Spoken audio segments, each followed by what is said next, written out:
What does it take for God to grab our attention? Sometimes it's disaster. As Jesus goes to the temple, one of the things he does is that he goes into the temple and he drives out the moneylenders.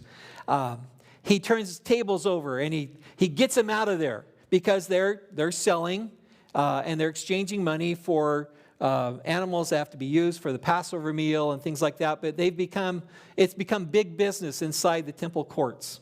And Jesus goes in and he tears everything up. He flips it over and he makes people really nervous by what he says and what he does. And it's challenging. Would that make you nervous if you saw Jesus flipping things over in church? Yeah. You think, come on, let's be gentle. Let's be gentle, Jesus.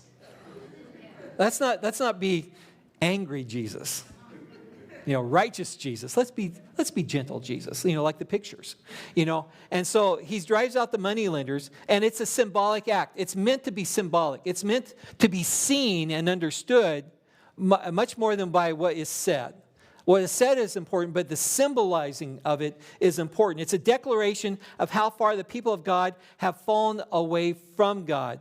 And so Jesus says, you need to purify yourself. Because you've made my house not a house of prayer, but a house of finance. You're doing things in here that should not be taking place. The temple should be a place of meeting with God. The very heart of their relationship with God had been opened to ungodly activity. Let me say that again. The very heart of the relationship with God had been opened to ungodly activity. And so Jesus' act is meant to remind the people of God's intent and their relationship with God. So let me ask you this question. When was the last time God turned things over in your life? Just upset the apple cart? When was the last time God just made things, you didn't think everything was fine, everything was good, and God just kind of flipped it upside down to get your attention, to grab your heart so that you can get his message across? Because it calls to people to not compromise their faith. To not compromise your faith. And as we look at our lives, are there things in our lives that compromise us? That was one of the messages that Jesus was trying to get across to the people in the temple as they're going about their business, getting ready for the Passover, getting ready for whatever is the regular part of their week that was taking place as they get ready for the Passover meal that would take place here soon. And yet Jesus creates this big stir to grab their attention. Sometimes it's just something that we just run into a wall, metaphorically. We just kind of hit something that we go, God, what's going on? I don't understand this. And things that are ungodly that we place right in the midst of what is meant to be dedicated to God, do we put something in our lives that should not be there? Is there anything in your life that should not be there? And you know it. And it's planted there.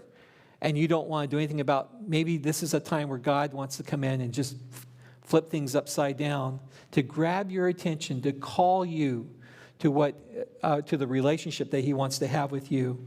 And so what we let in either strengthens or compromises our faith. Nothing is neutral. Nothing is neutral. Something either strengthens our faith or it compromises our faith. And we have to be open to that. And so this act, what it does is it signifies a religious revolution as well as a social and political change too. A religious revolution that begins inside each and every one of us. So that's what Jesus does in the temple. Now you need to understand that right after Jesus does that, you know what they do? They just set things back up and go back to business as normal. They saw it. They let him do it, but they didn't let it interrupt what they were doing. And that's a challenge to us as well, because we'll see that here in the next day when Jesus goes back, is that sometimes God can do something significant in our lives, and then we act like it's no big deal. No big deal. And if we get used to ignoring the voice of God or the actions of God or the moments of God that he puts in our lives, that puts us at risk. And because we can treat it like, I'll catch it on the flip side.